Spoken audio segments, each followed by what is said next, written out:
श्री हनुमान अंक में माता का दूध। भगवान श्री राम अपने प्राणप्रिय भाई भरत से मिलने के लिए अधीर हो रहे थे। इस कारण राक्षस राज विभीषण ने रत्न आदि उपहारों के साथ उनकी सेवा में कुबेर की इच्छा के अनुसार चलने वाला देव एवं उत्तम पुष्पक विमान उपस्थित कर दिया। उक्त सूर्य तुल्य तेजस्वी विमान पर श्री रघुनाथ जी की आज्ञा से विभीषण, हनुमान एवं समस्त वानर भालुओं के साथ सुग्रीव और युवराज अंगद भी चढ़ गए। फिर भगवान श्री राम की प्रेरणा से वह पुष्पक विमान आकाश मार्ग से तीव्र गति से उड़ चला। भगवान श्री राम अपनी प्राण प्रिया को त्रिकूट पर्वत पर बसी विशाल लंका, मेघनाथ, कुंभकर्ण एवं रावण आदि के वध स्थल, सेतुबंध, शिव स्थापना आदि को दिखाते तथा अपनी लीला का विवरण सुनाते जा रहे थे कि वह अद्भुत विमान किष्किंधा के ऊपर जा पहुंचा। श्री रघुनाथ जी ने उसे वहां उतरने की आज्ञा दी।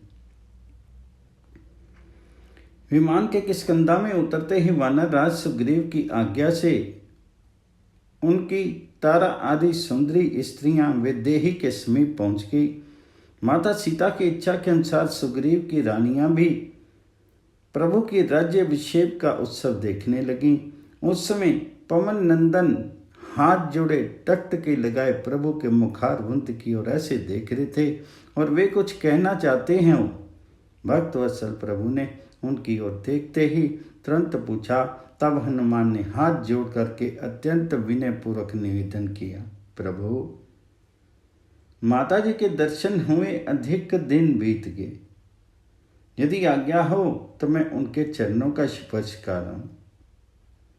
श्री रघुनाथ जी ने हर्ष उल्लास पूर्वक हंसते हुए कहा, और हम लोग माता जी के दर्शन से वंचित ही रहें क्या?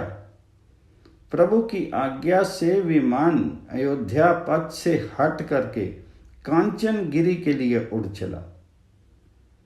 विमान के उतरते ही हनुमान जी के साथ साथ स्वयं जगत जननी जानकी और परम प्रभु श्री राम उनके साथ उतर पड़े।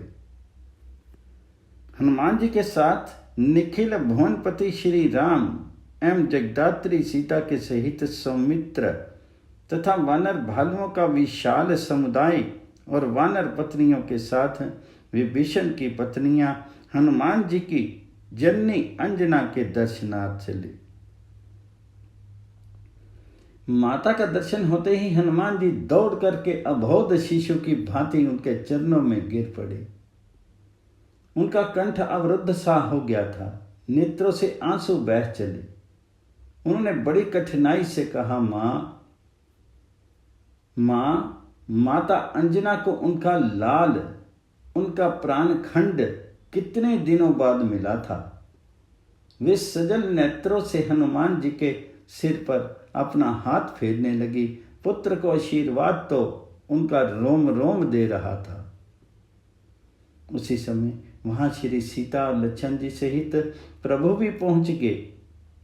माँ, ये मेरे प्राणनाथ प्रभु और ये माता जानकी तथा ये सौमित्र हैं। हनुमान जी ने उनका परिचय दिया। अंजना के सुख सौभाग्य का क्या कहना। स्वयं परम प्रभु चल करके उसके द्वार पर पधारे।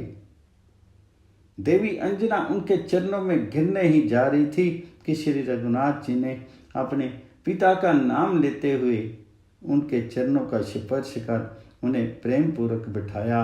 भगवती सीता और लक्ष्मण ने भी उन्हें प्रणाम किया। तदंतर सुग्रीव, युवराज अंगद, राक्षस राज विभीषण, असंख्य वानर, भालू, सुग्रीव एवं विभीषण की पत्नियां सब ने एक साथ पृथ्वी पर मस्तक रख करके हनुमान जी की माता अंजना को अत्यंत भक्ति पूर्वक प्रणाम किया। माता अंजना अपने भाग्य पर गर्व कर रही थी। निखिल सृष्टि के स्वामी एवं उद्भव स्थिति संहारकारिणी जगदम्बा को मेरा लाल हनुमान मेरे द्वार पर ले आया। उन्होंने मुझे सम्मान दिया। ये सौभाग्य देवताओं एवं तपस्वी महर्षियों को भी कहाँ प्राप्त होता है। उन्होंने बड़े ही प्यार से प्रभु को, उनके मुखारविंद को, उनके कर कमलों को एवं अरुण कमल तुल्य लाल लाल चरणों को सहलाया। माता जानकी को हृदय से लगाया और सबकी ओर देखती हुई माता अंजना ने कहा, मैं जननी हूँ, मैं ही यथार्थ पुत्रवती हूँ। मेरे पुत्र हनुमान ने भगवान जी के चरणों में अपना सर्वस्व समर्पित कर दिया है और उसी के कारण जगत आधार स्वामी ने स्वयं मेरे यहाँ पधार करके मुझे अपना दुर्लभतम दर्शन प्रदान करने की कृपा की है। उन्होंने भी मुझे माँ कहा है। अब मैं केवल अपने हनुमान की तो नहीं, इन प्रभु श्री राम की, बेटी सीता की, लक्ष्मण लाल की और इन असंख्य परम प्रकर्मी तेजस्वी वानर भालुओं की माता हूं। फिर उन्होंने हनुमान जी से कहा, बेटा कहते हैं पुत्र माता से कभी ऋण नहीं हो पाता, किंतु तुम मुझसे ऋण हो गया। तूने अपना जीवन और जन्म तो सफल कर ही दिया। तेरे कारण मेरे भाग्य पर बड़े से बड़े सुर मुनि पुंगवों को भी ईर्ष्या हो सकती है। हनुमान जी ने माता अंजना के चरण दबाते हुए कहा, माँ इन कर्णामूर्ति माता सीता को दशानन हर ले गया था। इन कर्णा निधान की आज्ञा एवं इन्हीं की कृपा शक्ति से मैंने समुद्र पार जाकर के लंका में माता जी का पता लगाया। फिर प्रभु ने समुद्र पर पुल बंधवाया और लंका में राक्षसों के साथ भयानक संग्राम किया। मेघनाथ, कुंभकर्ण और रावण जैसे प्रख्यात दुर्जय वीरों का प्रभु ने वध किया और फिर विभीषण को लंका के राज्य पद पर अभिषिक्त कर माता जानकी के साथ अयोध्या पधार रहे हैं। हनुमान जी के वचन सुनते ही माता अंजना ने कुपित होकर के उन्हें अपने गोद में से ढकेल दिया। उनके नेत्र लाल हो गए। उन्होंने क्रोधपूर्वक कहा, तूने व्यर्थ ही मेरी कोख से जन्म लिया, मैंने तुझे व्यर्थ ही अपना दूध पिलाया। परम प्रभु श्री रघुनाथ जी के साथ विदेह नंदिनी सुमित्र, समस्त वानर भालू, विभीषण, वानरराज सुग्रीव एवं विभीषण की पत्नियां तथा स्वयं पवन नंदन चकित थे कि अभी अभी माताजी को क्या हो गया, ये सहसा क्रुद्ध क्यों हो गई। तो हनुमान जी हाथ जोड़े चुपचाप माता की ओर टकटकी लगाए देख रहे थे और अंजना देवी उन्हें डांटती हुई कह रही थी, तुझे और तेरे बल तथा पराक्रम को धिक्कार है। क्या तुम में इतनी शक्ति नहीं थी कि तू लंका में प्रवेश करने पर त्रिकूट पर्वत को उखाड़ करके समूची लंका को समुद्र में डुबो देता। तो दुष्ट दशानन को उनके सैनिकों सहित नहीं मार सकता था और यदि तू उन्हें मारने में समर्थ नहीं था तो उनसे युद्ध करता हुआ स्वयं मर जाता। किंतु तेरे जीवित रहते परम प्रभु को सेतु बंधन एवं राक्षसों से युद्ध करने का कष्ट उठाना पड़ा। तुझे मेरा दूध पिलाया व्यर्थ हुआ, तूने मेरे दूध को लज्जित कर दिया, धिक्कार है तुझे। अब तू मुझे अपना मुंह मत दिखाना। माता अंजना क्रोध से कांप रही थी। हाथ जोड़े हनुमान जी ने कहा, मां मैंने तेरे दूध को कभी लज्जित नहीं किया है और ना भविष्य में तेरे महिमा में दूध को कभी आंच ही आएगी। यदि मैं स्वतंत्र होता तो लंका क्या, इच्छा होने पर संपूर्ण ब्रह्मांड को क्षणार्ध में पीस करके रख देता। राक्षसों को तो मच्छरों की तरह मसल कर मार डाल देता और उसी समय माता जानकी को प्रभु के श्री चरणों में पहुंचा देता।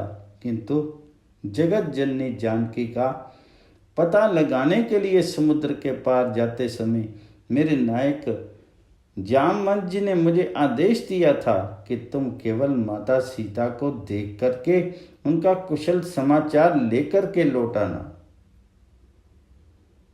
हनुमान जी ने महामतिमान जामवंत जी की ओर देख करके कहा, माँ तुम इनसे पूछ लो, मैं यदि इनकी आज्ञा का उल्लंघन कर देता तो स्वामी की परम पवित्र लीला एवं कीर्ति में व्यवधान पड़ता।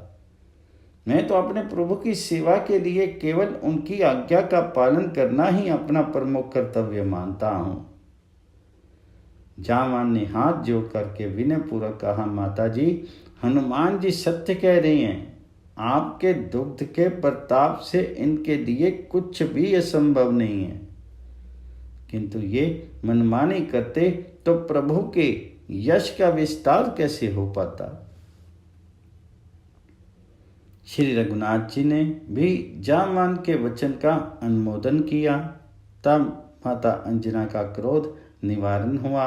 उन्होंने शांत होकर के कहा, अरे बेटा ये सब मैं नहीं जानती थी।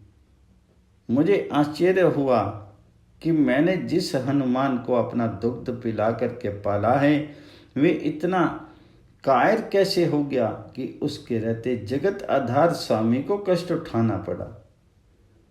माता अंजना के द्वारा बार बार अपने दुग्ध की प्रशंसा में सौमित्र अतिशयोक्ति समझ रहे थे।